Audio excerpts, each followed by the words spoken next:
हम इस समय आप सब लोगों से प्रभु के कुछ वचनों को बांटेंगे और इस समय हम निकालेंगे प्रकाशित वाक्य किताब 2 अध्याय 18, 19,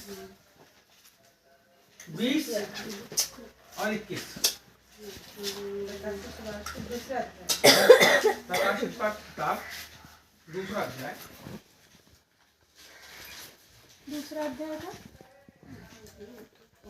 18 से लेकर के पढ़ दीजिए।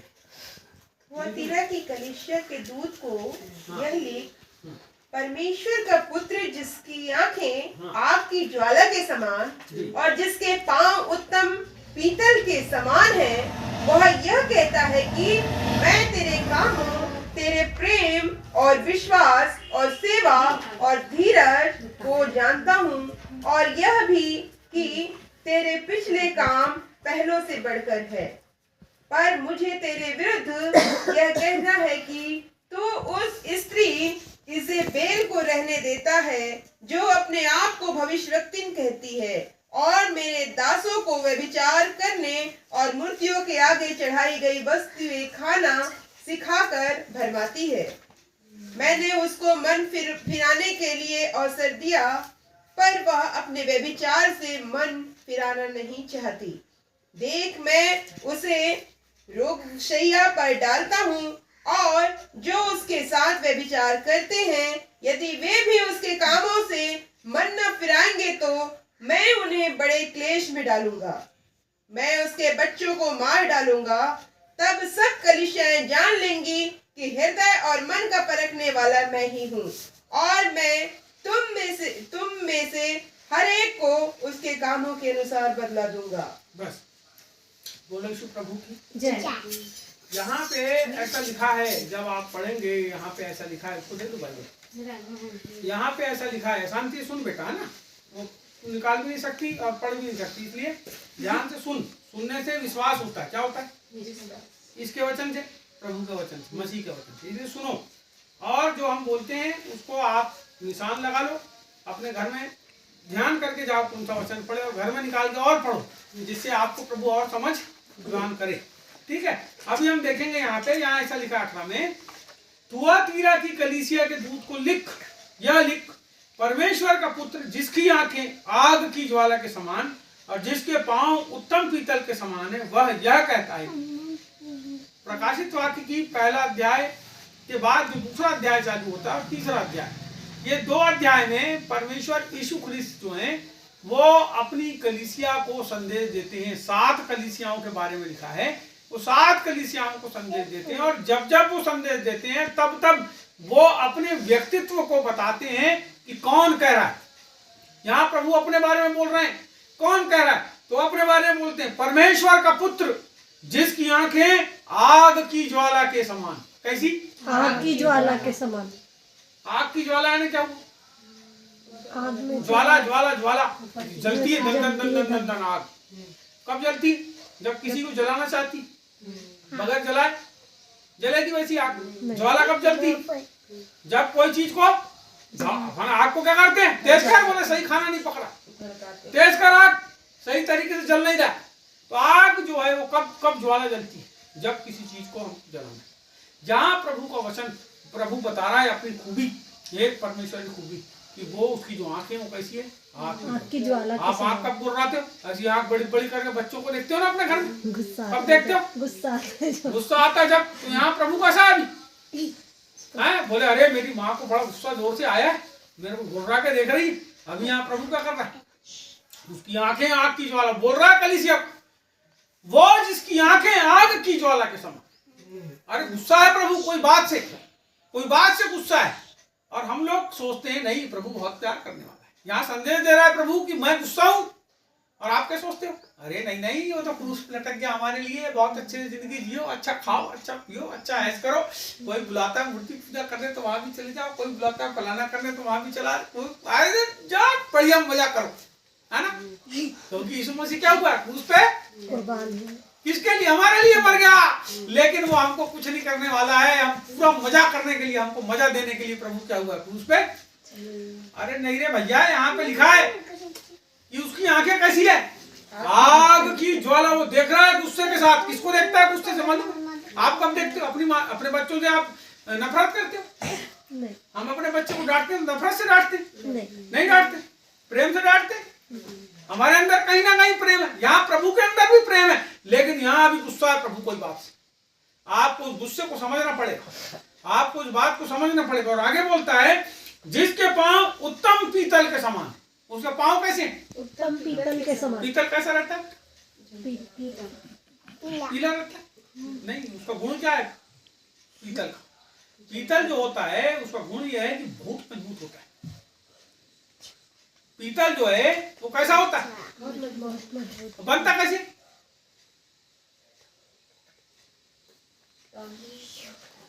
पीतल जो बनता है वो मिश्र धातु से बनता है, और जो बनता है वो दो धातुओं के मिलने से बनता है और बड़ा मजबूत होता है। और वो इतना मजबूत होता है कि उसका उपयोग पहले के समय में रथ बनाने के लिए किया जाता था, जिसमें लड़ाई करने के लिए जाते थे। पीतल का रथ, हौद बनती थी, हौद पीतल की हौद हमारे घर में थी, कांसे की हौद, पीतल की हौद, पानी गर्म करने का, पीतल के बर्तन। क्यों? क्योंकि उसकी मजबूती लोहे से ज्यादा होती थी। लोहा जंग लग के खराब हो जाता था, लेकिन पीतल खराब नहीं होता था। और यहाँ पे बोलता है उत्तम पीतल के समान उसके पैर। इसका मतलब परमेश्वर के जो पांव है वो कैसे? यीशु के पैर कैसे हैं? वो आपको ये बताना चाह रहा है कि वो अपनी उत्तमता के साथ खड़ा है। कैसे खड़ा है? उत्तमता के साथ वो खड़े होके हमको देख रहा है। वो अपनी जगह में कैसा है? वो पूरा प्योर है। प्रभु कैसा है? प्योर है। उसकी चाल कैसी है? प्योर है। वो हमको जो देख रहा है, लेकिन कैसे देख रहा है? उससे लेकर देख, आगे बोलता है जिसके पांव उत्तम पीतल के समान है, वो यह कहता है मैं तेरे कामों। देखिए, ध्यान दीजिएगा, यहाँ कुछ बातें उसको यदि आप ध्यान नहीं दोगे तो मैं नहीं सोचता कि आपका संदेश सुनना जो है वो सफल होगा। यहाँ कुछ बातें उसको आप समझिएगा। पहली चीज बोलता है मैं तेरे कामों। पहली चीज क्या है? पहली चीज क्या है? कामों। दूसरी बात बोलता है तेरे प्रेम, तेरे प्रेम। तीसरी बात बोलता है और विश्वास। उसके बाद चौथी बात बोलता है और सेवा। और पांचवी बात बोलता है और धीरज को जानता हूं, और यह भी कि तेरे पिछले काम पहलों से बढ़कर हैं।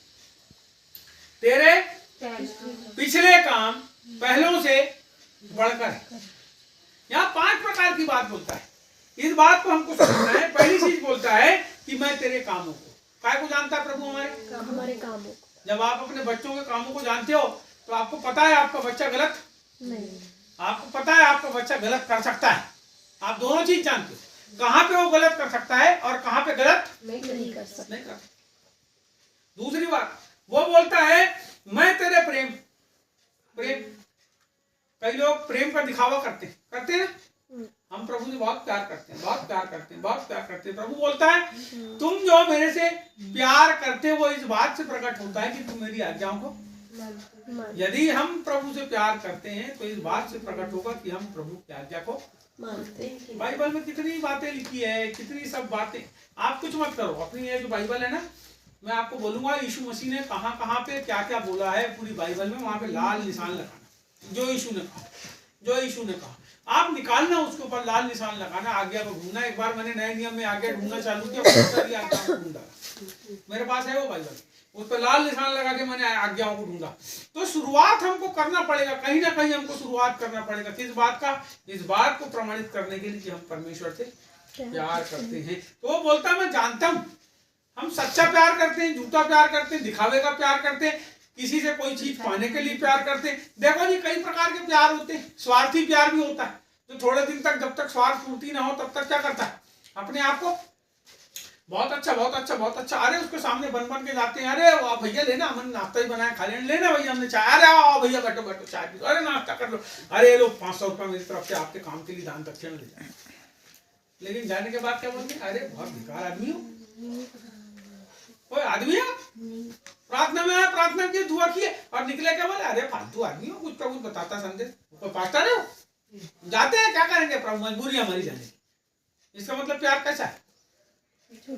झूठा है ना। प्रभु यहाँ कहता है मैं तेरे क्या जानता हूँ? प्यार को। जब प्यार करते हो किसी से तो अच्छे से करो, नहीं तो मत करो।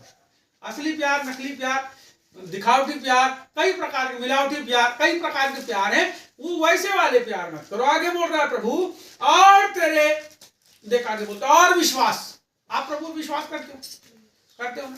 आपका कैसा विश्वास है वो भी प्रभु जानता है। आपका कैसा विश्वास है? कई लोगों का जो विश्वास है वो तब जागृत होता है जब कोई समस्या आ जाती है घर में, तब क्या करते हैं अपन दौड़ते दौड़ते प्रभु के पास जाते हैं और बोलते हैं प्रभु काम करते काम कर, यही सुख है नाम से चंगा हुआ है। विश्वास हम दिखाते हैं कई बार तक। और जो विश्वासी आदमी रहता है, जो सही का विश्वासी रहता है, क्या बोलता है? कोई समस्या आती है, कुछ नहीं प्रभु सुधार दे, टेंशन लेने की बात नहीं। और जो थोड़ी देर का विश्वासी हो क्या करता है? अच्छा जोर जोर के चारों तरफ के लोगों को पता डालता है, प्रार्थना करो प्रार्थना करो प्रार्थना करो प्रार्थना करो। वो ये बताता है प्रार्थना करके मैं विश्वासी हूँ, मेरे लिए प्रार्थना करो, जबकि वो कैसा अभी विश्वास नहीं। समस्या जब आ गई तुमको तब तुम प्रभु पे विश्वास कर रहे हो, बगैर समस्या के विश्वास करो ना। दुख में सुमिरन सब करे और सुख में करे ना कोई। और जो सुख में सुमिरन करे तो दुख का है। विश्वास को जानता है हमारे प्रभु। हमारा विश्वास कैसा है? जब हम समस्याओं में पड़ते हैं हमारा विश्वास कैसा है? हमारा विश्वास साझा करने वाला विश्वास है। समाज के लोगों से साझा कर लेते हैं, मोहल्ले के लोगों से साझा कर लेते हैं, इतने लोगों से हम साझा करते हैं, उनके अनुसार हम अपने जीवन को जीते हैं, प्रभु के अनुसार जीवन जीना बंद कर देते हैं। हम अपने विश्वास का साझा करते हैं। आगे और सेवा बोलो, सेवा सेवा सेवा। प्रभु के लिए सेवा करता कौन? प्रभु की सेवा और सेवा। अरे मैं आपको बताता हूँ, जब आप प्रभु के किसी जन को एक गिलास पानी भी पिलाते हो ना तो वो आपके लिए सेवा माना जाता है। प्रभु बोलते हैं मैं आपको प्रतिफल दूंगा। तो तुम्हारा मन अच्छा होना चाहिए। जब तुम मेरे को 5 रुपए दान देते हो ना तो तुम्हारा मन अच्छा होना चाहिए। और मन अच्छा नहीं है तो मत दो। सुनो मैं आपको बात बताता हूँ, मैं मांग नहीं रहा हूँ आपसे, कभी नहीं मांगा आज तक, लेकिन एक बात बता रहा हूँ। जब आप मेरे को 1 गिलास पानी पिला, मैं अपनी बात नहीं कर रहा हूँ, कोई भी प्रभु के जन को, इस संसार के किसी भी व्यक्ति को जो यीशु मसीह का जन है, जब आप उसके लिए कुछ भी करते हो ऐसा सोच कर मैं प्रभु के लिए। सेवा क्या होता है पता है आपको? सेवा फ्री में होती है। सेवा कैसे होती है? सेवा कैसे होती है? सेवा कैसे होती है? बोले हम सेवा करते हैं, अरे मेरा पैर दुख रहा है बेटा, मेरा पैर दबा दे रे, मेरा पैर दुख रहा है बेटा, दबा दे पैर। तो क्या करोगे तुम? कहाँ करे? पैर दबाई नहीं मेरे। नहीं समझ रहा बात? सेवा क्या है? माँ बाप घर में परेशान है, तुमने उनकी कोई मदद नहीं की है, इसका मतलब सेवा नहीं की है। सेवा क्या है? जो बगैर किसी लोभ लालच के, बाप बोलता है अरे लेना 50 रुपए दूंगा, थोड़ा सा पैर दबा दे बेटा, तो बच्चा क्या बोलता है अरे 50 मिलेंगे, बढ़िया खाने पीने हो जाएगा जुगाड़। तो हम क्या करते हैं? पैर। ये लोभी सेवा। कैसी सेवा? कितने लोग हैं जो ये सोच के प्रभु के पीछे पीछे आ गए कि हम परमेश्वर की सेवा करेंगे, और जब उनको मेवा नहीं मिला, पैसे नहीं मिले, जब दान नहीं मिला, दक्षिणा नहीं मिला, तो क्या किया उनने? छोड़ दिए। तो वो जानता है कि तुम क्यों प्रभु के पीछे आ रहे। कई बार कई लोगों के घर में कई लोग आते हैं और जब वो प्रार्थना करते हैं और उनके हाथ में दान चंदा नहीं रखा जाता तो क्या करते हैं? अरे बेकार है उसके घर में जाना, हम नहीं जाते, बोले हमारे को पेट्रोल के पैसे। अरे इसके लिए तुम सेवा करने के लिए आए। मैं यदि ऐसा करता हूं तो मैं कैसे सेवा करता हूं? मैं तो फिर पैसे की सेवा करता हूं। या तो तुम धन की सेवा करो या परमेश्वर की सेवा करो। यदि आप परमेश्वर के पीछे चलते हो तो परमेश्वर आपकी हर चीजों को जानता है, हर जरूरत को जानता है और वही पूरा करेगा। मनुष्यों से, विश्वासियों से इस बात की आशा ना करो कि वो तुम्हारी सब जरूरत पूरी करेंगे। लेकिन मैं आपसे बोलना चाहता हूं, आप जो सेवा करते हो वो परमेश्वर की सेवा करो। और जब सेवा करते हो इस धरती के ऊपर में तो आपको प्रभु परमेश्वर दिखाई नहीं देगा, यहाँ आदमी दिखाई देंगे। कौन दिखाई देंगे? आदमी दिखाई देंगे। जब आदमी दिखाई देंगे तो उनको यह सोच के करो कि ये प्रभु के लोग हैं, इनके लिए हम जो भी कर रहे हैं उनके लिए कर रहे हैं। प्रभु आपके लोगों के लिए हम कर देते हैं, धन्यवाद प्रभु। ये सोच के मत करो कि हम कुछ पालेंगे। सेवा जो है वो निःशुल्क होती है। याद रखना एक बात को, जिस काम के लिए कोई पैसे ना लिए जाए उसे ही सेवा करती है। मदर टेरेसा फ्री में सेवा करती थी, है ना। कितने सारे अभी कोढ़ी और अनाथ लोग के आश्रम में अभी कितने माँ बाप को बच्चे लोग घर से निकाल दे रहे हैं। कितनी संस्थाएं संसार के अंदर क्या कर रही है? उनके माँ बाप को, बुजुर्ग माँ बाप को पाल रही है वृद्धाश्रम के अंदर, है ना। तो ये जो सेवाएं होती है वो कैसी होती है? फ्री में होती है। आगे बोलता है और धीरज को जानता हूँ। काय को जानता है? धीरज। काय को जानता है प्रभु? काय को जानता है बेटा? धीरज। अरे तुम आपा खो देते हो, थोड़ी देर तुम आपा खो देते हो। यदि तुम्हारी प्रार्थना परमेश्वर ने नहीं सुना, तुमको ऐसा लग रहा सुनता है वो, लेकिन वो पूरी नहीं हो रही तुम्हारी बात, तो तुम अपना धीरज खो देते हो और किसी तीसरे व्यक्ति के पास चले जाते हो, किसी चौथे के पास चले जाते हो, किसी पांचवें के पास। अरे नहीं वाले, वो जो प्रभु को जने उसको प्रार्थना करते नहीं आता, उसकी प्रार्थना से कुछ नहीं होता। अरे मैं ये बोल रहा हूँ तुम अपना धीरज बनाओ और खुद प्रभु के पास घुटना टेक के प्रार्थना करो। क्या किसी आदमी के लिए उसका मुंह ताकते हो कि वो तुम्हारे लिए प्रार्थना करेगा तब काम होगा? अरे नहीं, तुम खुद प्रार्थना करो तो तुम्हारा काम पूरा होगा। इसका मतलब अभी तुम में धीरज नहीं है, तुम सोच रहे हो यहाँ से कुछ मिल जाए, वो प्रार्थना करेगा तो वहां से कुछ मिल जाए, और दूसरा वाला पास्टर प्रार्थना करेगा तो वहां से। मैं आपको बताऊं, इस पूरे भारत के अंदर में कुछ अभी ऐसे लोग हो गए जिनका बड़ा नाम हो गया। और आपको पता, छत्तीसगढ़ के लोग, मध्य प्रदेश के लोग, फलानी जगह के लोग, ढिमकी जगह के लोग अपना झोला झंडा उठा के यहाँ से हजारों किलोमीटर दूर की यात्रा करके उनके यहाँ जा रहे हैं, 2-2, 4-4 दिन रह रहे हैं और अपनी कलीसियाओं को छोड़ दे रहे हैं। आपको बताता हूँ, जहाँ ज्यादा भीड़ रहती है तो क्या करते हैं लोग? अपने लोगों को छोड़ के क्या करते हैं? वो ज्यादा भीड़ वाली जगह में जाते हैं। किसको छोड़ दिए तुमने? जहां से आशीष पाए, जहां से तुम्हारे जीवन में काम हो, तुम उसको छोड़ दिए। जहां से तुम आगे बढ़ रहे हो, तुमको सिखाने वाले नहीं, वहां सिखाने वाला कोई नहीं मिलता। कोई तुमको आके पूछता नहीं, अरे कैसे हो भैया, तबियत ठीक है तुम्हारी? कोई नहीं पूछता। लेकिन तुम क्या कर रहे हो? पागलों की तरह जा रहे हो। क्या बोल रहा है प्रभु? तुमने धीरज, तुम अपने जिस जगह पे जा रहे हो, जिस कलीसिया के तुम नहीं हो सकते, तो तुम 50 कलीसिया घूम रहे हो, तुम्हारा कुछ नहीं हो सकता। वो एक अलग चीज है कि तुम अपनी नौकरी और जॉब और काम के सिलसिले में किसी दूसरे शहर में जा रहे हो, तो वहां संगति के लिए जा रहे हो, तो आपको जाना चाहिए। आप अपने धीरज को बरकरार बनाए रखो प्रभु के ऊपर, आप अपने कामों को बरकरार रखो, आप अपनी सेवकाई को बरकरार रखो और बगैर लोभ लालच के परमेश्वर के कामों को अंजाम दो। यहाँ प्रभु बोल रहा है, मैं जानता हूं और यह भी कि तेरे पिछले काम पहलों से, तेरे पिछले काम पहले कामों से, यानी जब तुम शुरू में आए ना, तो कैसा दिल के साथ परमेश्वर की दौड़ते थे, कैसे दिल के साथ परमेश्वर के लिए प्रार्थना करते थे। लेकिन यहाँ अभी बोल रहा है कि पहले काम से जो पिछले, जो काम पिछले यानी क्या हुआ? पीछे। और पहला यानी क्या हुआ? जो शुरू में किए। और पिछला क्या हुआ? पहले के बाद जो है वो क्या हुआ? पिछला। पहले कामों के बाद जो हमने किए, जो अभी कर रहे हैं, वर्तमान में कर रहे हैं, ये पिछले काम हुए। पहले कामों जो बढ़ के आज के हमारे काम, हो सकता है हम बहुत बढ़ चढ़ के जो है परमेश्वर के कामों को कर रहे होंगे। तो बोलता है, मैं जानता हूँ, तुम्हारे कामों को जानता हूँ, तुम्हारी सेवा को जानता हूँ, तुम्हारे धीरज को जानता हूँ, तुम्हारे विश्वास को जानता हूँ, मैं सब कुछ को जानता हूँ। आप देखो यहाँ पे क्यों उसकी सब कुछ को जान लिया ना प्रभु ने। अब वो एक बात को बोल रहा है, इसको सुनो। पर मुझे तेरे विरुद्ध यह कहना है।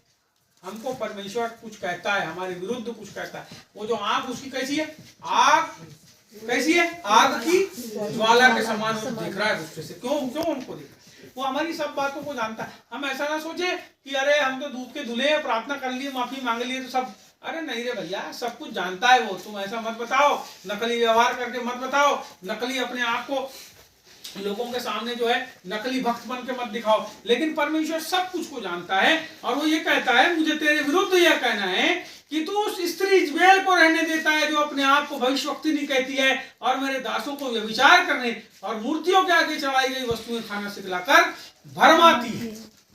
कौन है प्रभु का दास? कौन है प्रभु का दास? आप सोचते हो कि ये जो भैया है ये प्रभु का दास है। दास का मतलब क्या हुआ? दास का मतलब वो हुआ जिसने अपना पूरा जीवन परमेश्वर को दे दिया। दास का मतलब कोई पास्टर नहीं हुआ। मेरी बात को समझना। कई लोग हैं जिनने आधा जीवन दिए हैं और अपने आप को दास बोलते हैं, लेकिन दास का मतलब वो जिसने अपना पूरा जीवन परमेश्वर को दे दिया। वो ये बोलता है प्रभु से कि प्रभु अब तू जैसा चाहता है मेरे जीवन में कर। जब आप ऐसा बोलने लगोगे ना तो आप भी क्या हो जाओगे? दास हो जाओगे। क्या हो जाओगे? आप बोलोगे कि हे प्रभु मेरा जीवन अब तेरा है, मैं तू जैसा बोलेगा मैं वैसा। मैं किताब कापी बेचने नहीं प्रभु, मैं अपनी दुकान नहीं खोलूंगा। सुनो, तुम दुकान खोलते हो, तुम बोलोगे नहीं प्रभु मैं तेरी सेवा करूंगा। जिस दिन आप ये बोल दोगे मैं तेरी सेवा करूंगा, तेरे पीछे चलूंगा, उस दिन आप प्रभु के दास हो जाओ। लेकिन जैसे ही आप कहते हो नहीं नहीं प्रभु, कभी समय मिलेगा तो जाएंगे आप, तो उसका मतलब अभी कैसे हो? कच्चे हो अभी, तुम ऐसे ही हो, मजदूरी करने वाले लोग हो तुम।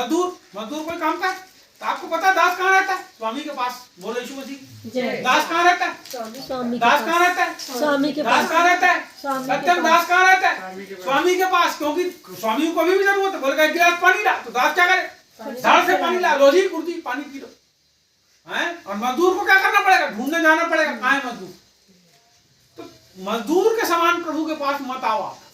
कैसे आते हो प्रभु के पास?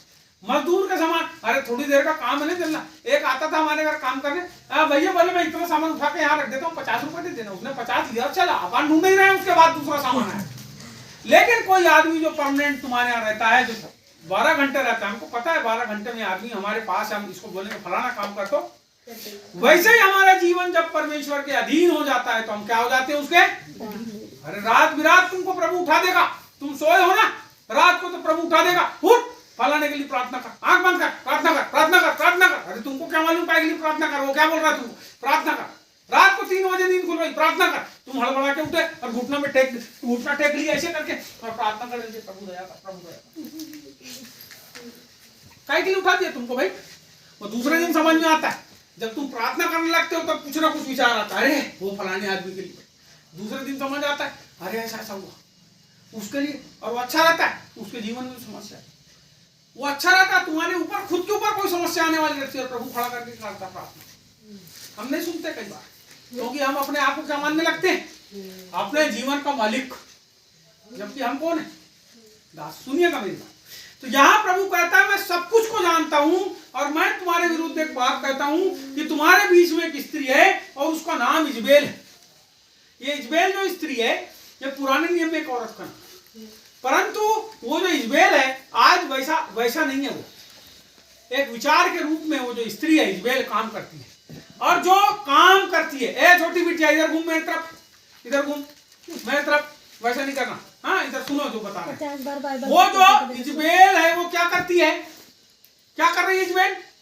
वो बोलता है मेरे दासों को व्यभिचार करना और मूर्तियों के आगे बलिदान की हुई वस्तुओं को खाना। प्रभु काय से नाराज है कलीसिया में? जब आप परमेश्वर को छोड़ के किसी और के पीछे चलते हो ना, तब आप क्या होते हो? उसमें सहभागी। जब एक स्त्री अपने पति को छोड़ के दूसरे आदमी में अपने मन को लगाती है, तब वो पति क्या होता है? नाराज हो जाता है। जब एक आदमी अपनी औरत को छोड़ के दूसरी औरत के चक्कर में जाता है, तब क्या हो जाता है? पति, तब पत्नी नाराज। सुनिए, यहाँ पति पत्नी की बात नहीं है, जोड़े की बात है।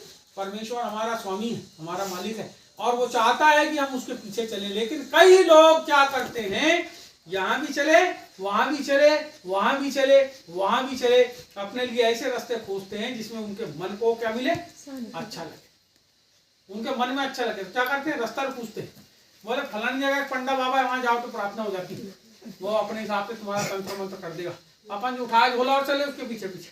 अरे एक औरत है वो प्रार्थना करती, तो ऐसा। विश्वास प्रभु के ऊपर बना के रखो, परमेश्वर के पीछे चलो, परमेश्वर के ऊपर अपने विश्वास को लगाओ, अपने मन को लगाओ, और बोलता है विचार। ये 2 बात को आप ध्यान देना। पहली चीज है परमेश्वर को छोड़ के और किसी के पीछे जाना, और दूसरी बात है विचार। परमेश्वर 2 बातों से कैसा होता है? नाराज होता है। यहाँ 2 बातें हैं। वो बोलता है चढ़ाई गई वस्तुओं खाना सिखलाकर भरमाती है, भरमाती। तू उस स्त्री इजबेल को रहने देता है। कहाँ रहने देता है? अपने बीच में रहने देता है। क्यों? वो तुमको भरमाती है, और तुमको भरमाना कैसा लगता है? अच्छा लगता है। तो भरमो मत, अपने आप को कैसा रखो? अरे धीरे में बने रहो भाई। गलत शिक्षाओं में यदि आप जाओगे तो भरम जाओगे। अभी बीच की बात है, हमारे लांजी में बोले पैसे दो तो डबल होते, डबल मनी। पैसे दो तो डबल 3 महीने में डबल। अरे कोई बैंक नहीं देता भारत का जी, कोई बैंक नहीं देता, कोई नहीं देता, कोई सेठ साहूकार नहीं देता। वो भी देते तो 5% ब्याज पे देते हैं 5% ब्याज पे। आपको 3 महीने में 15% की जगह कितना दे रहा था? 100% डबल। तो लोग कैसे हो गए? भरम गए। लोग कहते हैं इधर आ जाओ हमारे पास, हम तुमको चंगाई देंगे, हम तुमको फलाना देंगे, हम तुमको देंगे। अरे ऐसा करोगे, तुम हमको 10,000 रुपए दोगे तो हम तुम्हारे बाल बच्चों के लिए जिंदगी भर प्रार्थना करेंगे। अरे तुम हमारे लिए ऐसा करोगे, तुम क्या हो रहे? भरम रहे। अरे बहुत बड़ा वो फलाना आदमी है, वो ऐसा करता है, तो तुम क्या प्रभु को छोड़े और उसके पीछे चले, उसके दीवाने बन गए। तुम परमेश्वर से ज्यादा उसके नाम का भजन गाने लगे। सुनो जी, कलीसिया के अंदर ही जो है ये सब काम होते हैं, कलीसिया के अंदर ही ये काम होते हैं, कलीसिया के अंदर ही भरमाने वाले आते हैं। प्रभु ने कहा उन फाड़ खाने वाले भेड़ियों से सावधान रहना। मत्ती रचित सुसमाचार को जब पढ़ोगे 5, 6, 7 अध्याय, वहां पे लिखा प्रभु ने कहा तुम फाड़ खाने वाले भेड़ियों से सावधान रहना, जो तुम्हारे बीच में क्या करते हैं, भेड़ के भेष में। सुनो, ये काम है, ये भविष्यवक्ता बन के, ये बड़े बड़े अपने आप को क्या क्या नहीं मालूम हमको बना के आदमी के रूप में, उनका विचार सुनिए जी, वो आदमियों की गलती नहीं। जो विचार होता है ना, विचार जब किसी के जीवन के अंदर आए और आप उस विचार के अनुसार करने लगो तो आप भरम गए। इसीलिए प्रभु ने हमको बाइबल क्यों दिया, बाइबल कि हम भरमने ना पाए। पढ़ने तो दिया लेकिन समझ भी तो आना चाहिए बेटा, पढ़ोगे तो, लेकिन इसीलिए दिया कि उसको पढ़ के भरमने ना पाओ। अब मैं आपसे बोले 2 और 2 कितना होता है, कितना होता है बेटा, 2 और 2 कितना होता है, 4 होता है। वो 4 बोल रहा है, कोई 2 बोल रहा है, कोई 4 बोल रहा है। अब मैं बोलूं 44 होता है। 2 और 2 होता है क्या, नहीं। 2 में 2 जोड़ोगे तो कितना होगा, अब 2 के सामने 2 और लिख दोगे तो कितना हो जाएगा, 22। ऐसा ही है ना, ऐसा है क्या, 2 में 2 जोड़ोगे तो 44 होगा। मैं 2 और 2 5 बोलूं तो 5 होगा, कितना होगा, 4 होगा।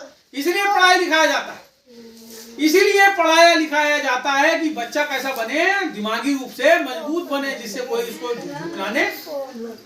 यहाँ परमेश्वर का वचन हमको जो सिखा रहा है, समझ रहे हैं, यहाँ परमेश्वर का वचन जो हमको सिखा रहा है, हमको उस बात को समझना है कि हम भरमाए ना जाए, हम भरमाए ना जाए। आगे का वचन ऐसा बोलता है, मैंने उसको मन फिराने के लिए अवसर दिया, पर वह अपने व्यभिचार से मन नहीं फिराना चाहता।